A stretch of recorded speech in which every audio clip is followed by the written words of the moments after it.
3 fundos imobiliários que já deram problema e você precisa conhecer para proteger os seus investimentos de quedas de 60%, 70% até 80%.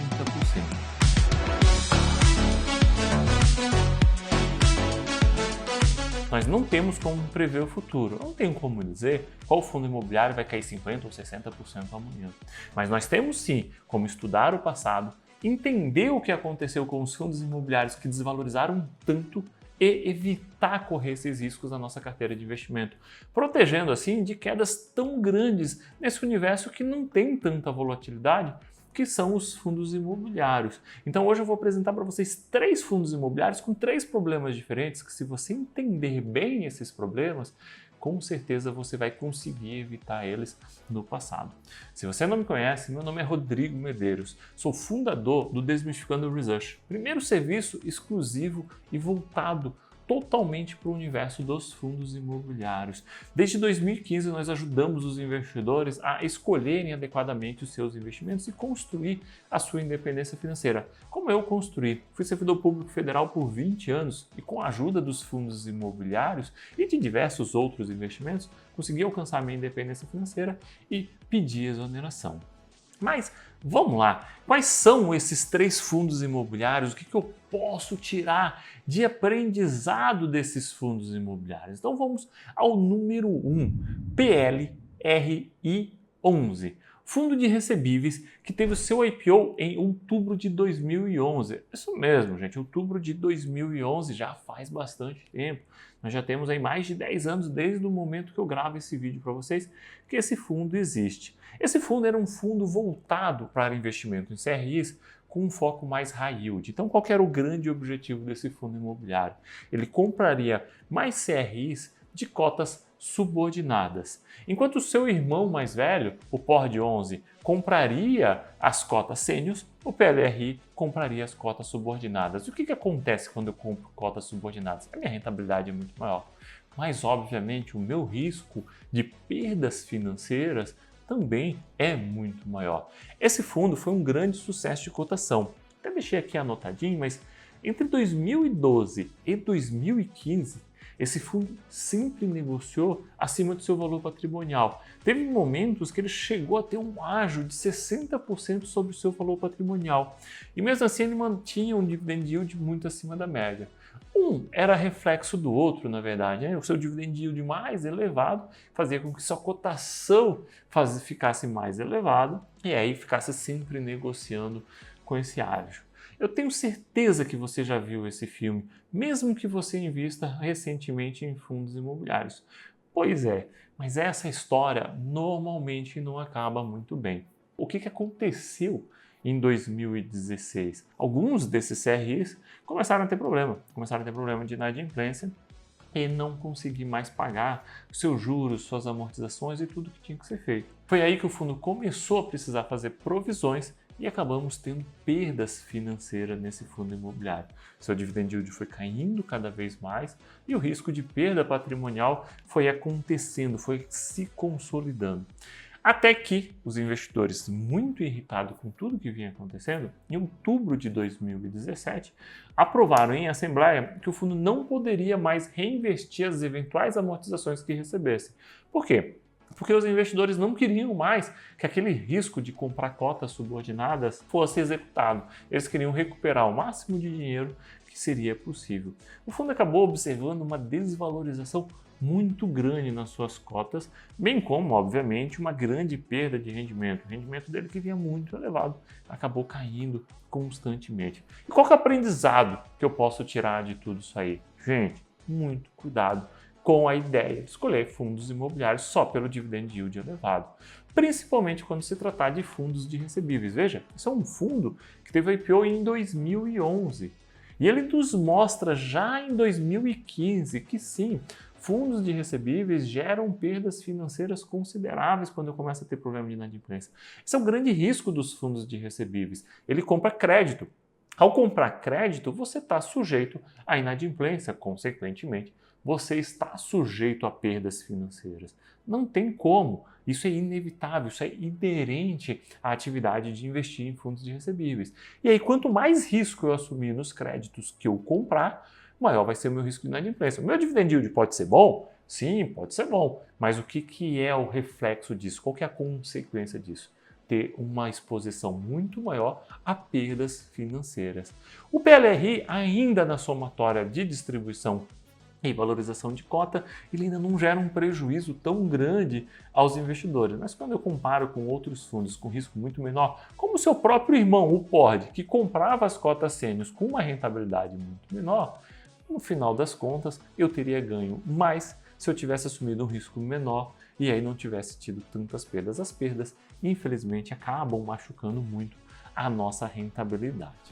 Gente, você está gostando desse vídeo? Está gostando do nosso novo formato aqui, cenário, formato de vídeo e tudo mais? Então, deixa um like aqui para nós, compartilha o vídeo com seus amigos e já se inscreve no canal. Nosso objetivo agora é alimentar cada vez mais o nosso YouTube e proporcionar para você muito aprendizado nesses nossos novos vídeos.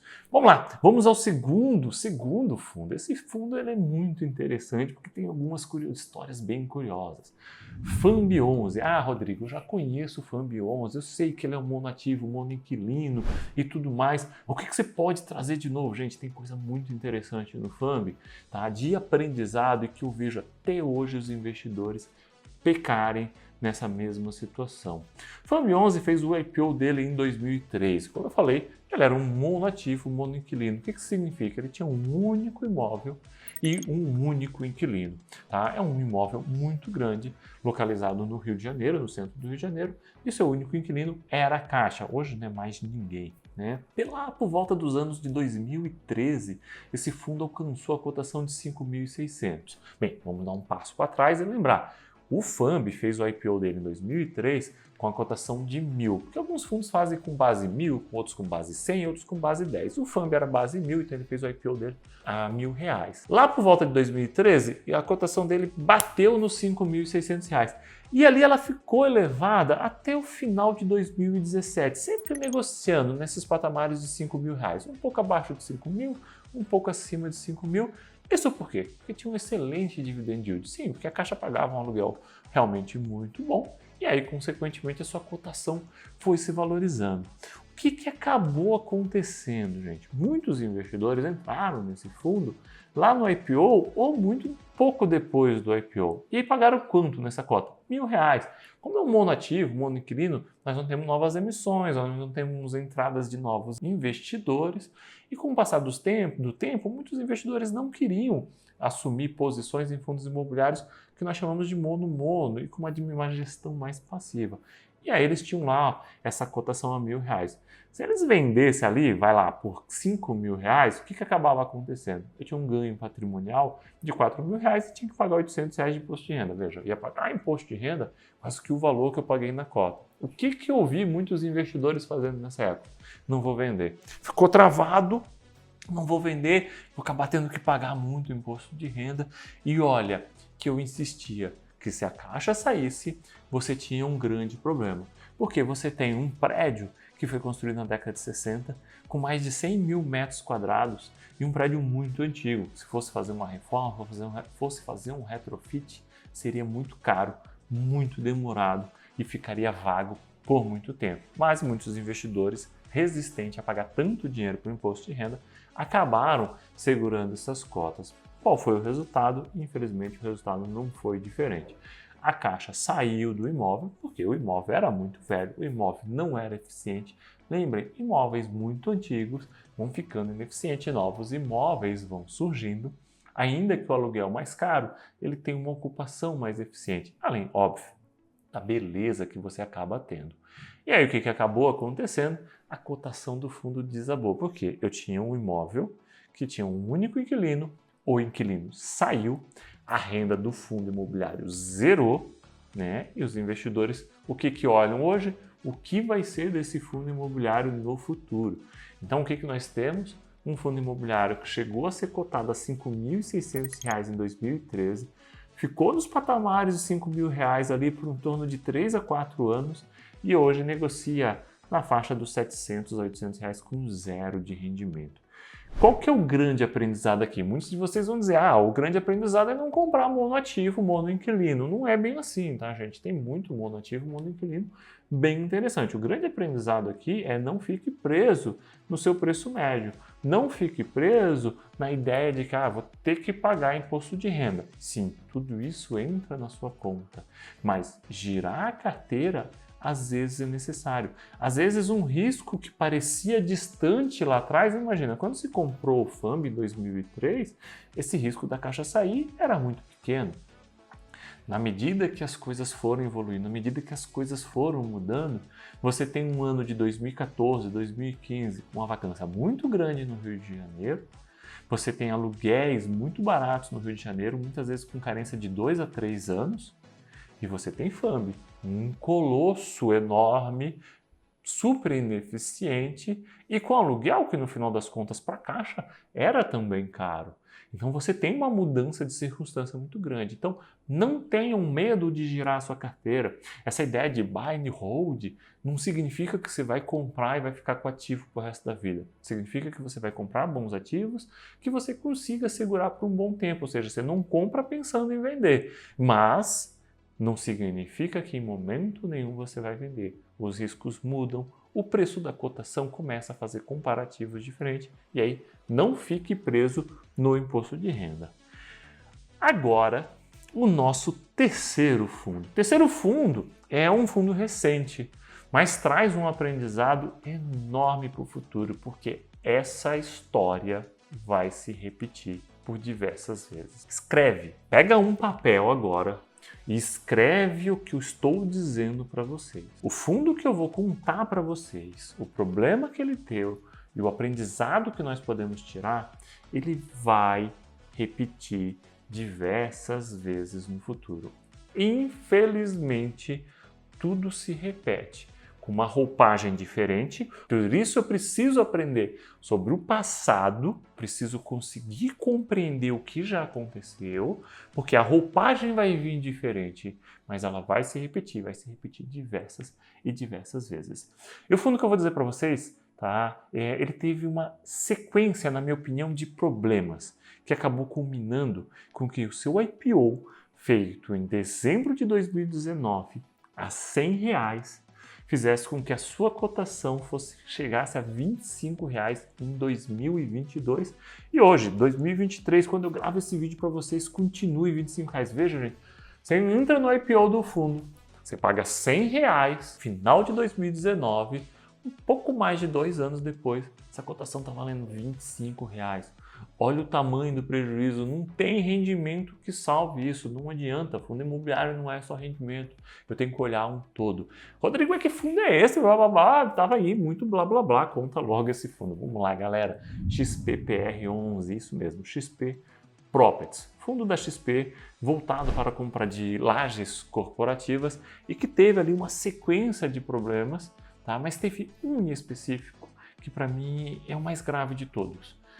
Alguns fundos estão repetindo esse mesmo detalhe, esse mesmo modus de operar, que não tem nada de errado, mas acaba distorcendo muita coisa e, na minha opinião, leva a um risco de futuro muito grande.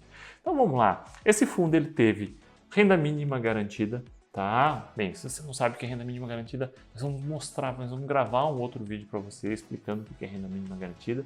Mas ele teve renda mínima garantida, ele teve perda de inquilino no meio do seu contrato, teve compra de imóvel em região com a vacância extremamente alta, que foi o caso de Barueri. Então ele comprou alguns imóveis lá na região de Barueri com uma vacância muito elevada, perdeu lá um inquilino muito importante que era Cielo, ou seja, comprou o imóvel alugado para Cielo, pagou o preço considerando aquele aluguel, a Cielo ocupava um espaço muito grande, saiu, gerou um prejuízo muito grande, mas não foram esses problemas que, na minha opinião, foram o grande causador do prejuízo nesse fundo. Claro, que é o somatório de tudo, né? Como dizem na aviação, um avião quando cai não foi um fator que fez ele cair, foram vários fatores. No fundo imobiliário, quando tem quedas tão expressivas, também não foi um fator que fez a cotação cair. E o que aconteceu aqui, na minha opinião, que foi mais problemático? A alavancagem extremamente alta descasada de bons contratos atípicos e com carência de juros, que para mim é um dos grandes problemas dos fundos imobiliários que estão tomando alavancagem e aí querem melhorar o rendimento e fazem carência de juros. Isso gera um problema no futuro muito grande. XPPR chegou a ter uma alavancagem de 50% dos seus ativos, ou seja, metade do seu patrimônio líquido era realmente de emissão e a outra metade era alavancagem, ou seja, 50-50. É uma alavancagem muito alta. Quando eu tenho uma alavancagem desse nível, 100% do patrimônio líquido ou 50% dos ativos, eu tenho já por si só um risco muito grande. Mas nós tivemos fundos imobiliários aí que conseguiram lidar muito bem com alavancagens assim elevadas. Qual que foi o grande problema ali do XPPR? Foi fazer esse nível de alavancagem sem ter um casamento de contratos atípicos que gerassem realmente um fluxo que possibilitasse o pagamento, como por exemplo o TRXF fez, né? E aí o outro grande problema, carência de juros. O que acabou acontecendo? Eu fiquei um tempo com esse fundo imobiliário com a carência de juros muito grande. Então esses juros eles vão sendo incorporados no passivo, vai fazendo com que essa alavancagem vai ficando cada vez mais cara, o patrimônio líquido desse fundo vai ficando cada vez mais elevado. E aí, o que acaba acontecendo? Em um determinado momento eu preciso começar a pagar e a minha dívida está muito alta. E aí, no momento que eu tenho que pagar, eu tinha um imóvel que estava em construção que eu ainda iria alugar e eu não consigo alugar. Então, eu perco o meu grande inquilino, eu perco a minha renda mínima garantida e eu não consigo alugar o meu imóvel que eu usei uma alavancagem para fazer essa aquisição. Resultado disso, eu tenho uma perda patrimonial muito grande. Esse fundo perdeu quase 30% do seu valor patrimonial, e aqui entra um ponto que eu sempre explico. A cotação oscilar acaba muitas vezes acontecendo. Isso faz parte do mercado. O grande problema é quando eu tenho uma perda no valor patrimonial, porque a perda no valor patrimonial acaba me gerando uma perda irrecuperável, e é justamente o patrimônio que vai me gerar rendimento no futuro. Então, o grande aprendizado que nós tiramos aqui é: sim, tome muito cuidado com fundos alavancados. Há algumas métricas, algumas pessoas até que citam que fundos imobiliários com mais de 20% de alavancagem sobre o seu ativo, eu preciso ter muito cuidado ao entrar nesse fundo imobiliário. E outro ponto, mas muito cuidado com fundos alavancados com carência de juros. Isso infla o rendimento, isso distorce normalmente o valor de mercado e em algum momento vai ser cobrado um preço desse fundo imobiliário. Então, com esse tipo de aprendizado, você vai ver o quê? Eu vou ver o que vai acontecer lá no futuro. Eu vou poder ver fundos imobiliários que praticaram isso novamente. Então, pessoal, todos esses aprendizados são aplicáveis lá no futuro. Eu não prevejo o futuro, mas eu estudo o passado, começo a entender ele e começo a buscar aquilo que já aconteceu nos fundos que eu estou analisando, evitando assim perdas de 60%, 70%, 80% no meu patrimônio ao acabar investindo em fundos imobiliários. Espero que vocês tenham gostado desse vídeo, nós vamos fazer uma sequência sobre eles. Outros vídeos vão vir, vídeos também sobre fundos que também deram muito certo. Espero vocês nos nossos próximos vídeos. Um forte abraço!